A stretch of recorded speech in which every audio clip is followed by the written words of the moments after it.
Say, have you heard the story of a little colored town way over in the nation on such lovely sloping ground, with as pretty little houses as you ever chance to meet, with not a thing but colored folks a-standing in the streets? Oh, 'tis a pretty country, and the Negroes own it too, with not a single white man here to tell us what to do. Boley is a historical black town, starting with the slaves of the Indians, the Creek freedmen, who were all black. And this area was settled by blacks, and it was predominantly black. Boley was named after a white man. Non-black J.B. Boley was an official of the Fort Smith and Western Railroad that ran through the town site.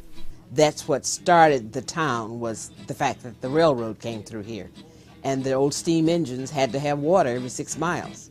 And when it left Castle, 6 miles to the east of us, the next stop would have been 6 miles. The people that worked the railroad thought, well, can black folks govern themselves? The black towns of Oklahoma grew out of necessity. After the Civil War, former slaves belonging to the 5 civilized tribes settled together for mutual protection and economic security. Really, the town was really built up of the backbone of the farmers. Boley was supported by an agricultural economy.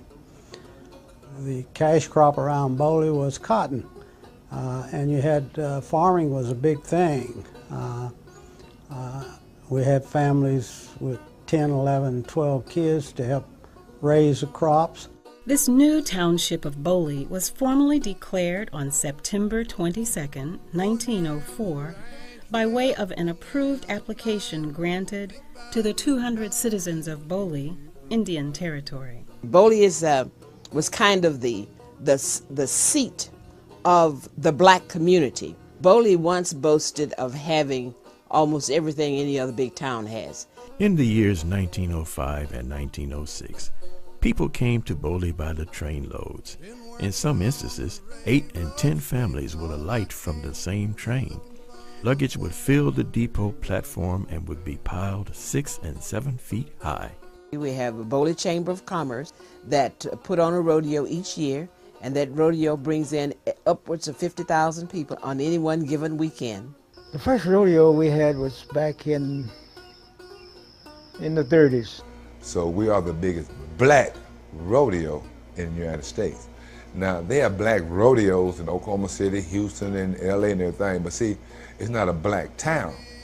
You know, it's a black rodeo, but it's not a black town. We had the biggest black town rodeo in the United States.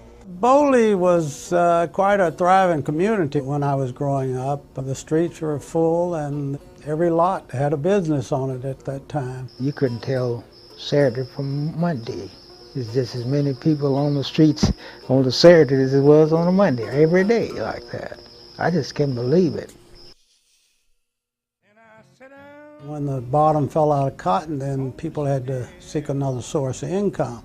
And many of the farmers had to leave the farms to go to the big towns to make a living. World War II, a lot of the people migrated to the East Coast, West Coast, the war effort plants in Chicago and Detroit, and they went away. Boley never did recover from that. The population went as high as they thought, somewhere around 7,000 people between 1910 and 1940. The population now is approximately 500 people. Oh, woman, it ain't none of my business. But you know it sure ain't right. And I will tell that fellow, whoever he may be, if you don't think we are colored, just you come here and see. Get on the Fort Smith and Western. That train will bring you here. Take any of the coaches. You have no cause for fear. Here a Negro makes your dresses, and a Negro makes your pants, and hands your mail out if you'll give him half a chance.